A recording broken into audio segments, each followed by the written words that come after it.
Okay, a lot of you might wonder about getting paid and what strategies you can use for a rental. Okay, don't have people send a check to your house, otherwise the check gets lost in the mail or something bad happens to the check, and guess what? You don't get your money.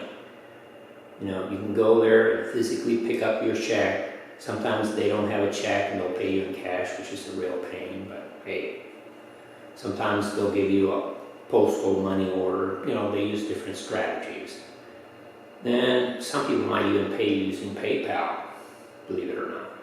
But the best strategy is you grab, your checkbook and you tell people, okay, you need to have a checking account and you need to give me a check, and it needs to be for the proper amount. You see, if people pay you in cash, they can very easily give you one less 20, and how are you going to notice? You're going to start counting. Let's say it's $1,000. That's a lot of 20s, guys. So, how many 20s do you might save? Okay, well, $100 has 5 20s. So $1,000 has 50 20s. What if they just gave you 49 20s? They would save $20 and you'd be out $20. How are you going to prove that they burned you for $20? That would not be easy. So you'd have to count one by one all 50 20s. No, I don't think that's a good strategy. A better strategy is they give you a check. And then you take the check to the bank. Now sometimes there won't be enough money in the account, so what you have to do is you have to go in and you have to say, I want to make sure there's enough money before I deposit this check. And a lot of times they'll say, oh, but you need to have an account in our bank, before we do that, And we can't give out information about other people, and, they'll make your life difficult. But sometimes they'll say, okay, we can check and see if there's enough money for this check to be deposited.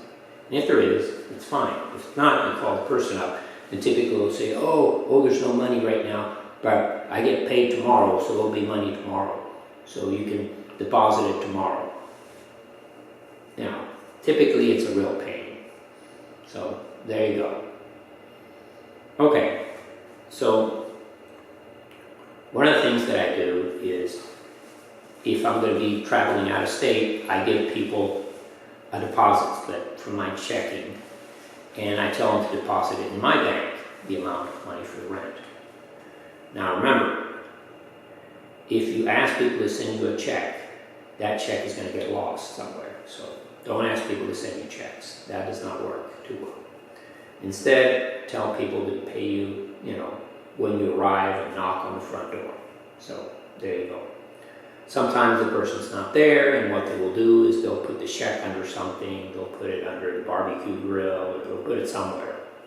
They'll put the check. So you call them and they'll say, oh, this check is under such and such.